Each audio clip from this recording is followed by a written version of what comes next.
What I want to do for you here is help you distinguish between narrative criticism and fantasy theme analysis. And I want to do that by providing you a lightning round, a very quick version of narrative criticism and fantasy theme analysis looking at the same artifacts. Both these methods do look at the same basic elements generally, not exactly, but close to. But then where they go with it is a little bit different. And that's what I want to help you distinguish is how they do look at the artifact a little bit differently from each other, that is. So we'll start with fantasy theme analysis, which always has to do with the story we're expected to already understand, which is to say, do we already share in your vision of the world, right? Like I already get all the references you're making here.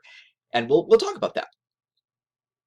So in fantasy theme analysis, of course, we have the dramatis personae, and we get him, the singer, Adam Levine. And what we learn about him, or at least he tells us anyway, is that he is sexually skilled, he tells us. And we get a symbolic cue. He moves like Jagger.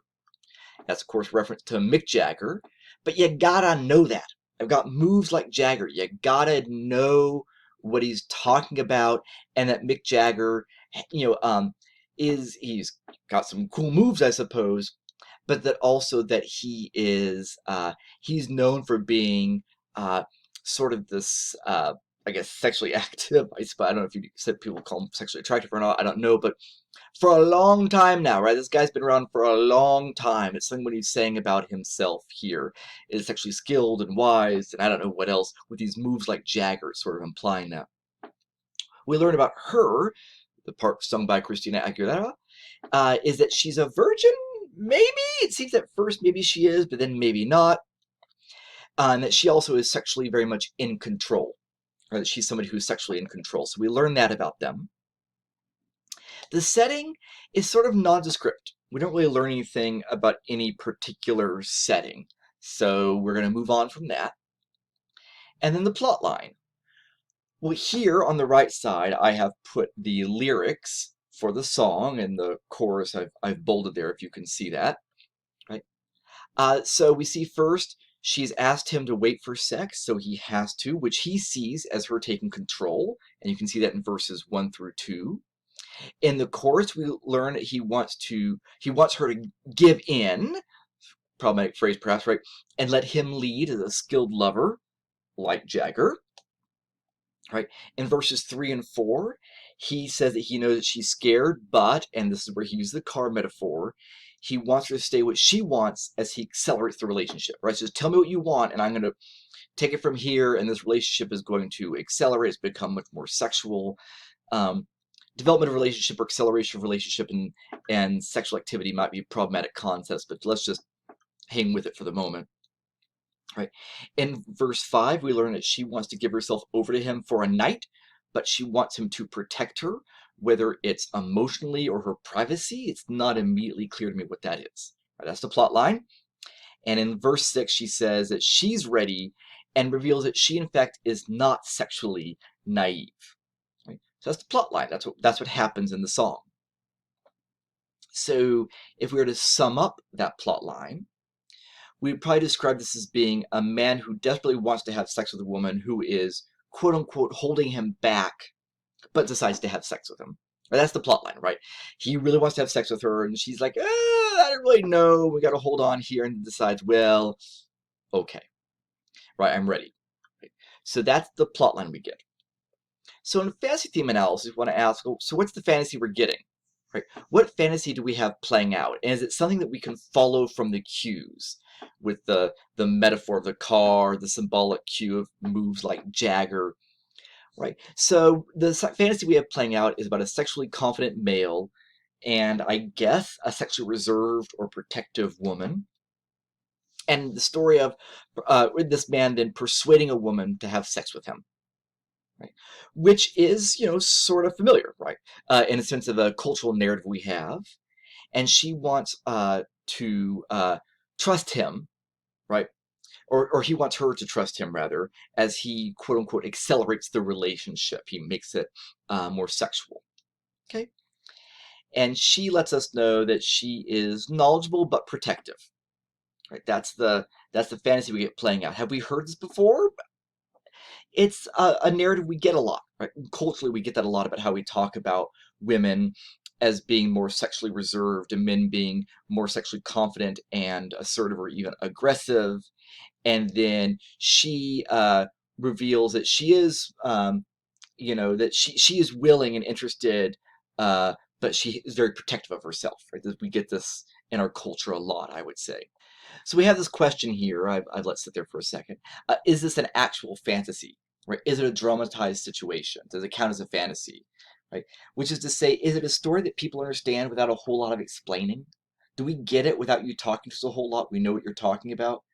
Yeah, we probably do. So then, is there rhetorical vision? Right? Is there if you'll allow, a master view of the world that subsumes the fantasies?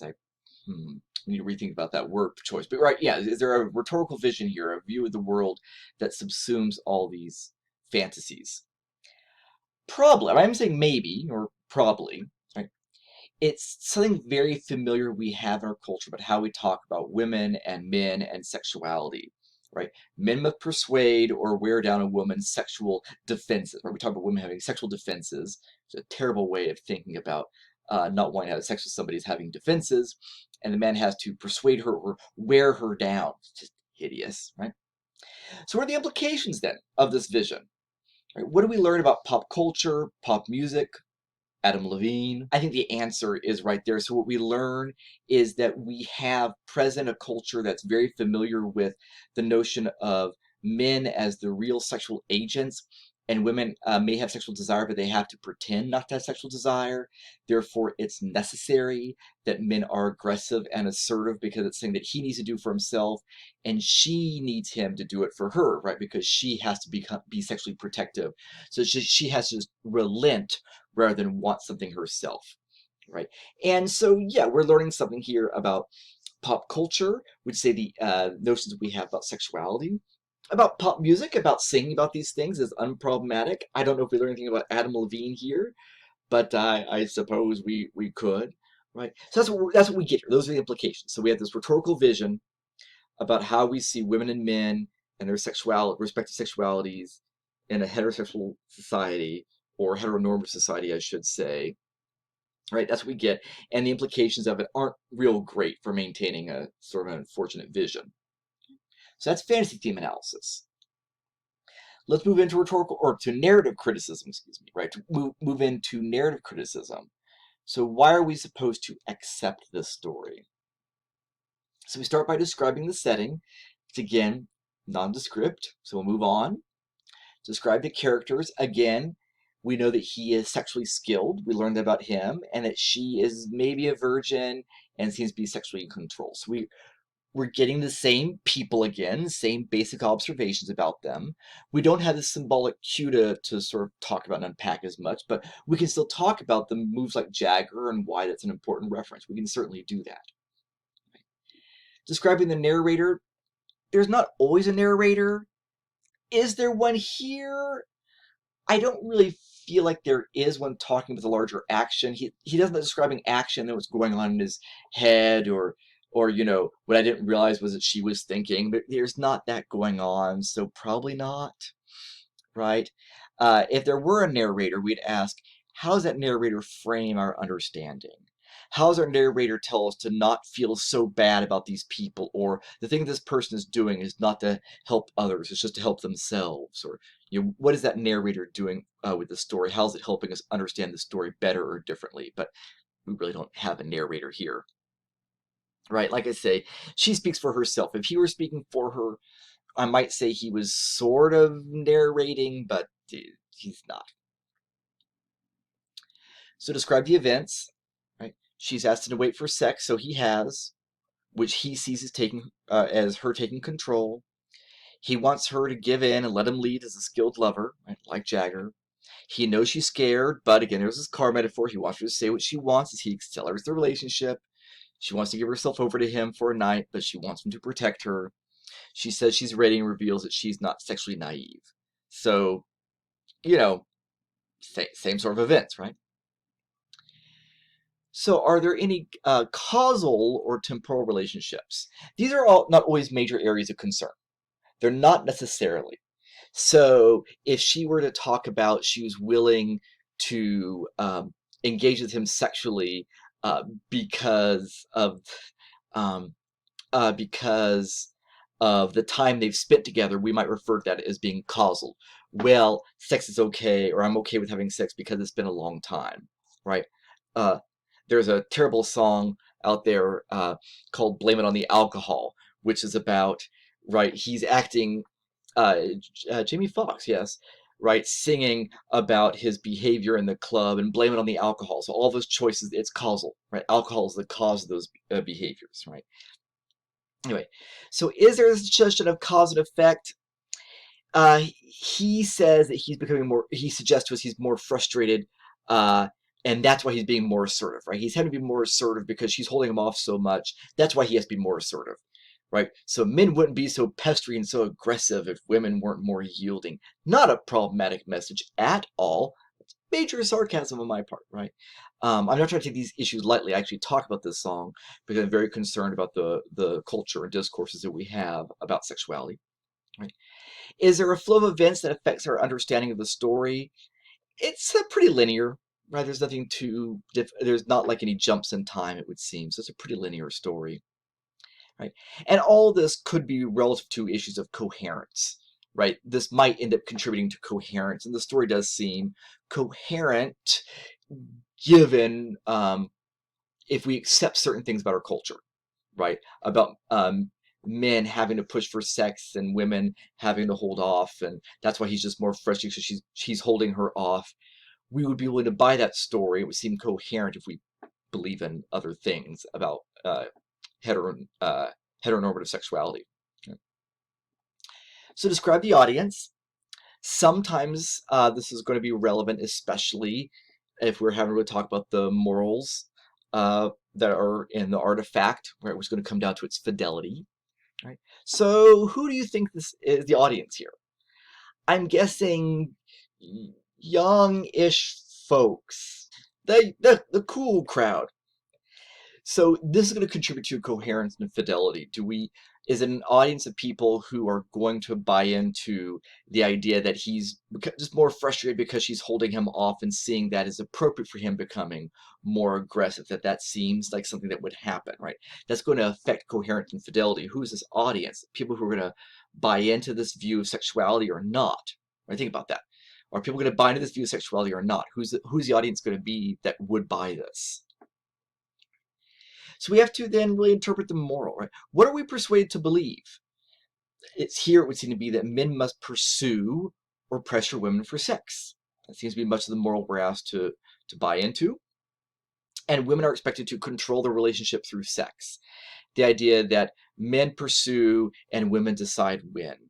It's a terrible pattern. I've talked with students for years. Maybe it's changing, where the males said that, yes, their parents talk much more with them about safe sex practices, and the women say that their parents talk much more with them about the need to wait for sex. Right, so she becomes the gatekeeper of sexuality, and he's not made responsible for that. This all goes very much into fidelity, right? So is an audience willing to buy the story, to buy into it? Right? What sort of morals or values would they have to believe in? Right? And so obviously, I find it really problematic. Right? I find it to be a very problematic story that, oh, you're just more frustrated because she's saying no, so you're just used to always getting your way and believe women are there to sexually serve you. I mean, like you and I are not on the same page with this, right? And these sort of songs, again, I talk about this song, and there's lots of others like it, always bother me. We'll never forget getting in the car to take my wife Ivy to the hospital so she could have our daughter or give birth to our daughter Eleanor, and getting in the car, and what came on the radio? Robin Thicke's Blurred Lines. Ay ay ay. So narrative criticism, coherence, we're going to focus on what stands out. What are the most important features? Does it sound like the people are doing what we would expect? Does the story sound like it's sufficiently complete? Are other narratives more believable? Well, I mean, what here is going to really stand out?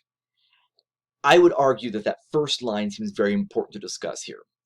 The people are acting in ways that we would expect given the discourses that we have about sexuality in our culture, right? That the people are sort of doing what we would expect. It's not like, look at that, how shocking, a woman who is holding back a man who is oddly being, so sexually aggressive. Like, no, we get a lot of that. So the story has coherence in that it's a story that falls along with what we sort of expect. And that stands out a lot, that it just sadly falls into something that we're used to hearing a lot about, how women and men do or are supposed to behave when it comes to sex and sexuality. Right? That is to say, men are sexually assertive and aggressive. Right?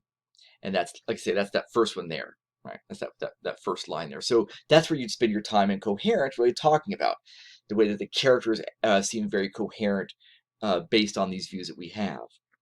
And with Fidelity, we want to ask, well, what values are we supporting here, or being supported by this artifact? Can you get behind the idea that a man has to be the sexual driver in a relationship? Right? Do you think that women are too often portrayed as slut or saint? As I like to say, Madonna or the Madonna, which is a very small joke, and if you don't get it, that's perfectly fine. Right? Yes, so we have to think about, what are the values being espoused here, and does an audience support them? And what are the implications? What are the implications of supporting them? Right? So it's based on, how do we feel about endorsing the idea that men had to be sexual leads in a relationship, and that she has to conceal and hold back her own sexual desires, and she's also one who has to be sort of sexually protective of herself, and perhaps even for both of them. It's not about, do you as a critic buy it, but do you think the audience will get behind it, and what are the implications of that? The way that it perpetuates men as sexual agents and women more than sexual objects. Right? So that's it. The quick sort of lightning round of narrative criticism and fantasy theme analysis. You have a mini analysis coming up, and I believe in you. You can do it.